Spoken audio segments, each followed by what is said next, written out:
Bismillahirrahmanirrahim. Ad-darsu as-sadisu wal arba'un.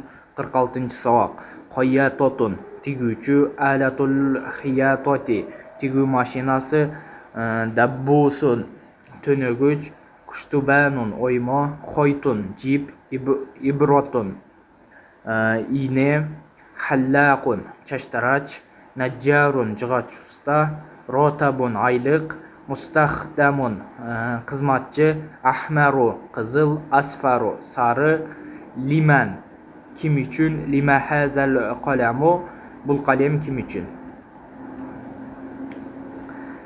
Aynal xoytu jip qayda, aynal kushtubanu qayda oymo, hati ibroti ber iğnemdi, huz alatal xiyatati tiguv mashinasini al, al hallaqu yahliqu sha'ra bil musa chashtarach chach olib jatat ustara menen, haza turbushu ahmaru va haza abyadu bul telpek qizil jana bul abyazu oq. An-najjaru yanshurul xashaba bil minsharin jig'och usta jig'ochni aralab jatat ara menen.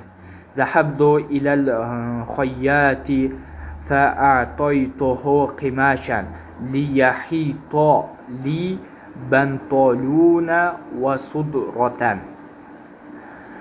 Tiguvchiga bordim, anan ağa berdim material, tigishi uchun maga shim jana kamzun.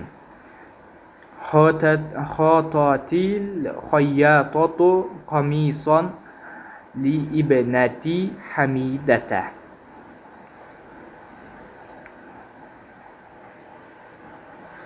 Tiguvchi tiget ko'ylak qizim Hamida uchun. Hazal qamisu asfaru va haza abyazu bul ko'ylak sari jana bul oq. Liman hazal kushtubanu bul oyma kim uchun, li ya naima men uchun ey naima. Ihliq sha'ri min fadlika chachimni al hurmating menen. Hazal mustaxdamu yaxdimu indana biratibin shahriyin qadaruhu khamsu janihatin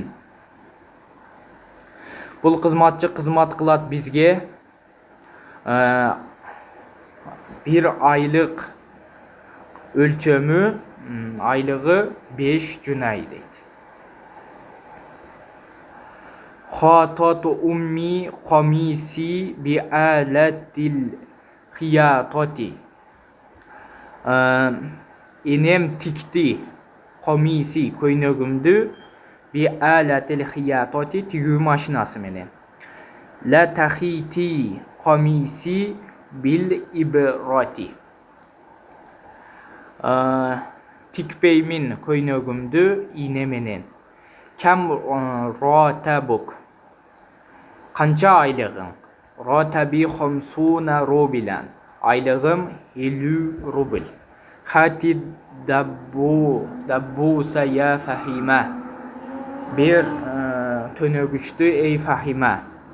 Sha'ruka tavilun ihliqhu bil musa chaching uzun, ani qisqart ustara menen.